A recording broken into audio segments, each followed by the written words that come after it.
Alright, it is time for our first main video of 2023. As you all know, I promised to do Lord of the Rings The Two Towers review, and it's happening now.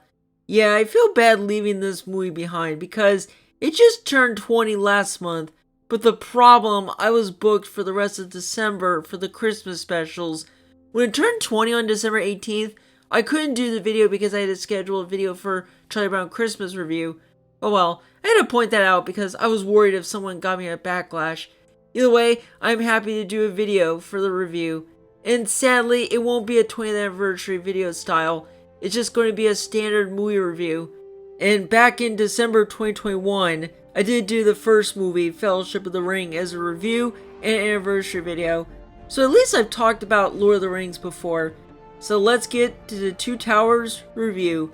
There's a lot of stories in the Two Towers.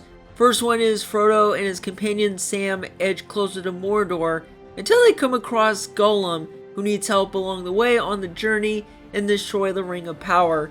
Second one is the three warriors, Aragorn, Legolas, and Gimli, who are about to save the companions Merry and Pippin, but they got ambushed.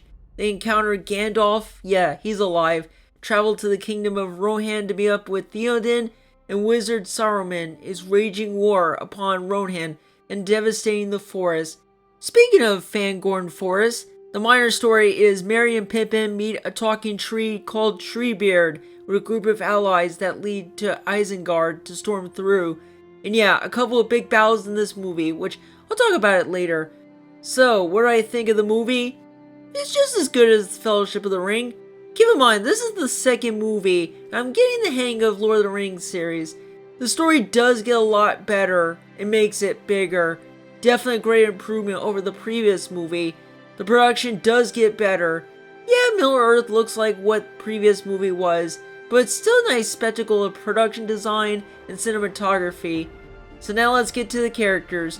I won't be saying much of the characters since I already talked about them in the previous movie, but I'll mention some, even the new ones. So glad Gandalf survived after what happened in the previous movie.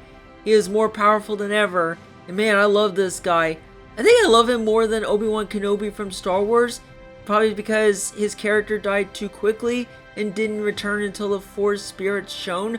In this one, he appears in the dazzling light. I'm glad Gandalf reappeared. Another character I like, besides Gandalf, is Sam.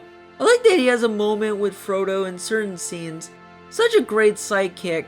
I hope he does great in the next movie. Aragorn has good moments. Some of the new characters were nice to introduce. King Theoden, Arwen, Faramir, and Eomer.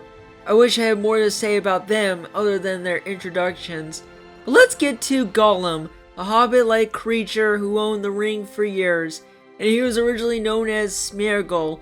This character is like a known character in the series because of the voice and even saying the phrase, precious, the ring in fact.